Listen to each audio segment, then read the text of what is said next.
Hey everybody, welcome back to Video Game Mess. So, we're taking another run at the Pokemon PC port project. That is because we've talked about Gen 1 Pokemon PC ports as well as the new Gen 2 Pokemon Gold PC port. And a lot of people have been wanting to know what the mods are I'm using in the video, so I'm going to do a little showcase of some of my favorite mods for the actual project so you kind of know what's out there. Just be aware this is not an all-encompassing mod review. There's probably about 100 different mods right now on Bryantthaboi's Discord. So what I'll do is go over some of the ones I use in videos, some of the ones I've been enjoying, and then show you how you can find every single thing else. And just so you know, in the link in the description below, there is a link to Bryantthaboi's Discord server where there's an entire mod channel, and the developer on this one has asked to send people over there so they can kind of get involved in the project, chat about things, and really be able to see how everything is put together, because a lot of these mods do come with directions on the actual Discord server, and while they may have GitHub pages, the easiest way to find all of them is going to be that server in general. But we've had a ton of fun with the Pokemon Gen 1 PC ports, and now that we're into Gen 2, hopefully we'll see some more games coming in the future. Just be aware that some of the modifications I'm showing you here aren't going to work for Gold and Gen 2 games until the mod developers go in and kind of change them up. That is because Gen 2 had a little bit more to its engine and code, so right now they do need to be converted over. But there's so many incredible things we can do here. We can have full 3D in Voxel's first-person mode, have back sprites as well as 3D models from Pokemon Stadium, and a ton of other stuff including randomizers and quality of life improvements.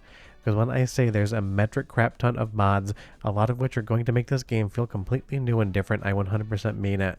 Being able to play in first person with Voxel mods alone is a fun time, and now this mod has definitely been forked by other developers, kind of bringing in their own flair and own unique kind of scenarios, including being able to fly through the world and even dive underwater to kind of give you an even more immersive experience. So we're going to get right into some of the mods, talk about them, what they do, and why I recommend them. But you can always leave me a comment down below and tell me what your favorite mod has been so far as well. So right off the top, there is a randomizer available for all the Gen 1 games with different categories, and I will leave a link in the description below to the YouTube video that I'm using right now because I'm trying to showcase some of the developers' work here as well.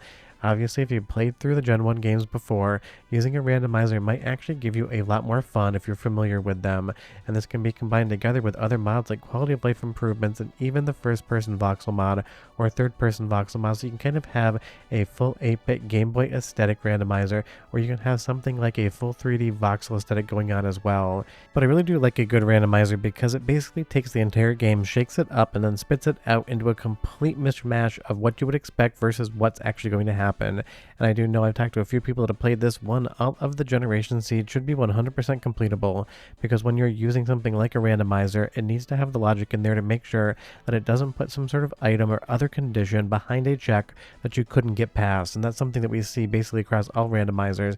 They need to be safe, that way you know whether or not you're actually starting a game that you can complete. And it's definitely something, if you have some friends that love Pokemon as well, I can't recommend it enough. There's so many different options. It's really kind of a fun party game with some friends in the room. But if we take a look at the GitHub page here for the Pokemon Gen 1 randomizer, you'll see here that it gives you all of the information of the settings, so you might want to go through those because the actual GitHub repo is going to describe them more than the actual game is itself when you get into the options menu, because there's going to be a bunch of different presets, some of which are going to be much easier, some of which are going to be absolutely hard as nails hard. So if you've never tried a randomizer out before and you want to play around with the Pokemon Gen 1 PC ports, it is a fun way to kind of pivot up your entire expectation. And again, I'm just going through some of my favorite mods here, but if you go over to the Discord server, again, link down below, there's an entire mod channel. You can get voxel characters, stuff like Wilds of Kanto, that will allow for visible and reactive Pokemon in the world in the grass, so you can see whether or not you're going to actually get into an encounter, and I will show you that in a bit. I really do like that one, because sometimes you don't just really want to kind of grind out your Pokemon's levels, you just want to move on with the game, and you end up trying to run away with a bunch of different encounters. So actually being able to see those wild Pokemon in the world, if you're hunting one down or if you want to avoid them, that is a fun time. But trust me, take a look at all these mods here. You can read comments from users. You can find out whether or not something you want to have fun with. Let's do a soundtrack sample and you'll see some mods in this as well. And I'll be right back with some more info for everyone.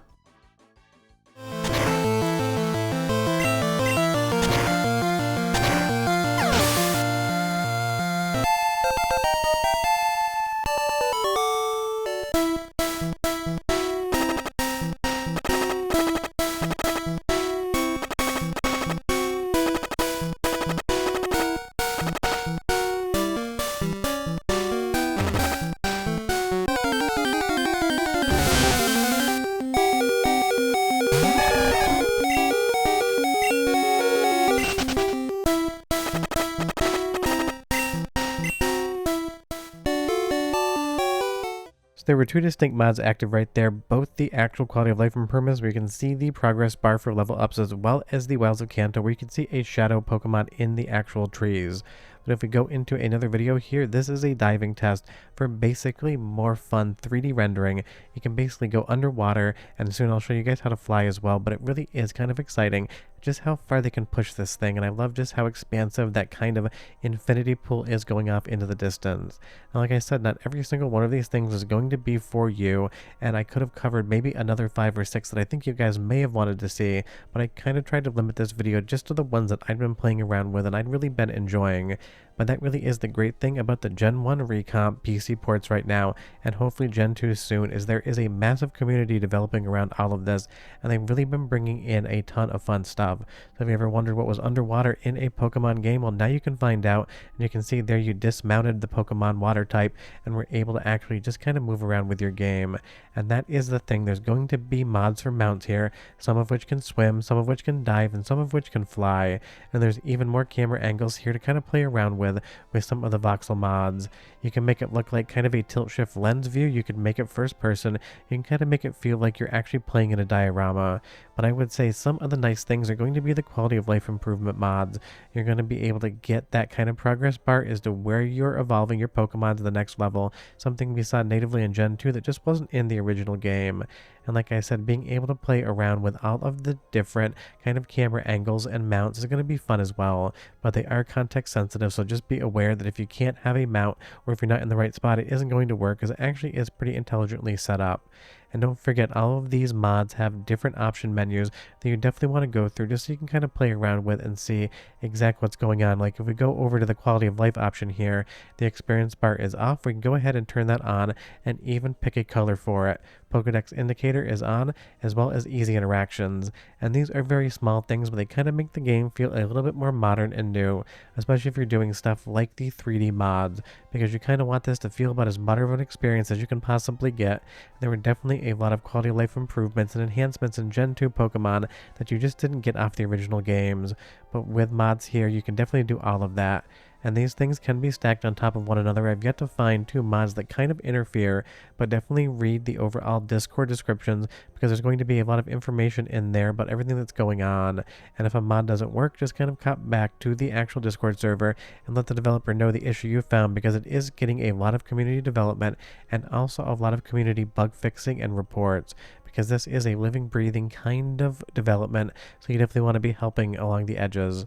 And you'll see here as we have this fight, that actual progress bar down there in blue will be visible, and that tells you how far away you are from a level up. So maybe you're thinking about avoiding a fight and running away, but you realize one more fight and you will level up port here.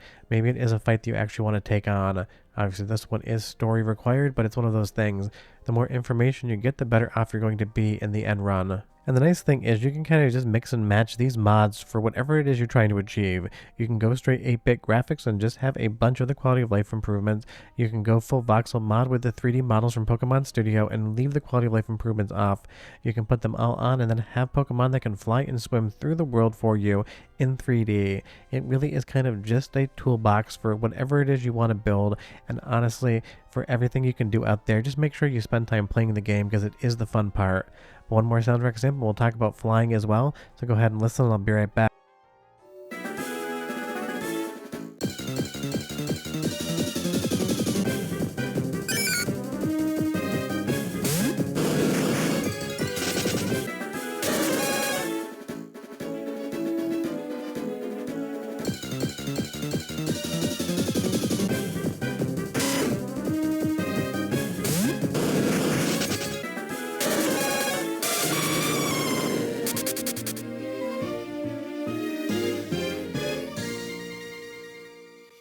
So you can fly around the entire world of Gen 1 Pokemon in 3D with voxels, and you'll see here this is the Dramatic Sky Ride mod, and it even recommends using the Wilds of Kanto mod stacked on top of it so you get a more exciting living, breathing world. And if you're wondering, installing these mods is incredibly easy.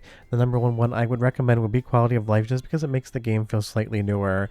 And And when you're using the Gen 1 PC port launcher, all you need to do is go ahead to the mods tab, which I'll show you right now, and then import the zip file. You don't need to unzip it. All you do is go to mods, click import mod.zip, and then it'll ingest there, and you can turn everything on and off based upon whether or not you want to use it for that particular run. And I haven't had a single issue with any save files loading in from different updates to the Gen 1 PC port project or when I install mods. So go ahead, start grabbing some, play around with them, and if you have been, you leave me a comment down below and you tell me what your favorite mod is. And again, the developer on this has asked for me to send you guys over to the Discord so you can go through all of the different mods there, because trust me, there's probably 99 to 100 that I didn't actually talk about in this video. But short of that, if you have any questions or comments, leave them down below. I'll have a tutorial soon, and I'll see you guys next time. Bye-bye.